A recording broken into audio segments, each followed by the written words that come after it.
Ngayon ay pag-uusapan natin ang tungkol sa dalawang pangulo ng ating mahal na bansa. Sila ay sina Ferdinand Marcos at Diosdado Macapagal. Una ay ang buhay ni Presidente Ferdinand Marcos. Si Ferdinand Emmanuel Edralin Marcos Sr. na kilala rin bilang buong pangalan niya ay isinilang noong Setyembre 11, 1917 sa Sarat. Siya ay isang Pilipinang politiko at abogado na nagsilbi bilang ika-10 Pangulo ng Pilipinas mula 1965 hanggang 1986. Pinamunuan niya ang bayan sa ilalim ng batas militar na ginawa ng Kongreso mula 1972 hanggang 1981 at patuloy ang kanyang pagpanguna sa bansa hanggang 1986 Revolution kung saan dinala naman sila ng CIA sa Hawaii, USA. Binangsagan ang kanyang pamumuno bilang constitutional authoritarianism. Martial Law. Nangyari ito noong 1972 hanggang 1981. Ano ba nangyari sa Pilipinas kung bakit siya nagbaba ng martial law?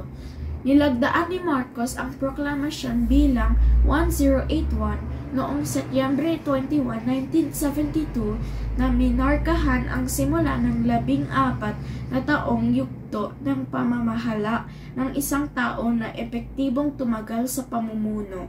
Nang ideklara niya ang batas militar noong 1972, sinabi ni Marcos na ginawa niya ito bilang tugon sa pagbabanta ng komunista na dulot ng bagong tatag na Partido Komunista ng Pilipinas na kilala rin bilang CPP. Ang pagkamatay ni Ferdinand Marcos. Namatay si Ferdinand Marcos noong Setyembre 28, 1989 sa St. Francis Medical Center, Honolulu, Hawaii, United States dahil sa cardiac arrest patapos ng matagal na pagkikipaglaban sa mga karamdaman ng bato, baga at puso. Ngayon ay pag-usapan natin si Pangulo Diosdado Macapagal. Buhay ni Diosdado Macapagal. Si Diosdado Pangan Macapagal Sr. na kilala rin bilang buong pangalan niya ay isinilang noong Setyembre 28, 1910 sa Lubao, Pampanga, Philippines. Siya ay isang Pilipinong abogado, makata at politiko na nagsilbi bilang ika-9 na Pangulos ng Pilipinas na naglilingkod mula 1961 hanggang 1965 at ang ika-6 na pangalawang Pangulo na naglilingkod mula 1957 hanggang 1961.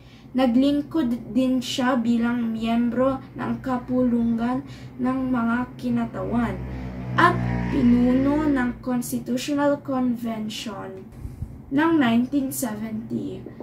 Siya rin ang ama ni Gloria Macapagal Arroyo na sumunod sa kanyang landas bilang Pangulo ng Pilipinas mula 2001 hanggang 2010.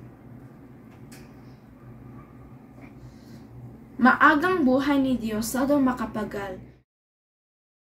Ang pamilya ni Diosdado ay nakakuha ng dagdag na kita sa pamamagitan ng pag-aalaga ng baboy at pagtanggap ng mga boarders sa kanilang tahanan dahil sa kanyang pinagmulan sa kahirapan. Si Macapagal ay naging magiliw na kilala bilang poor boy from Lubao.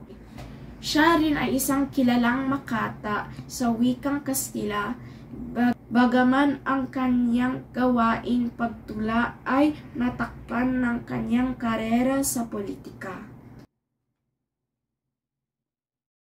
Ang pagkamatay ni Diosdado Macapagal.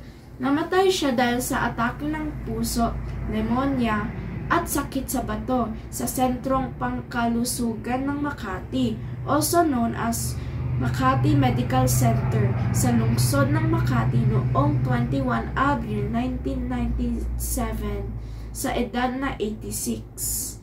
Inilibing siya sa libingan ng mga bayani sa Taguig, Maynila. Thank you and God bless.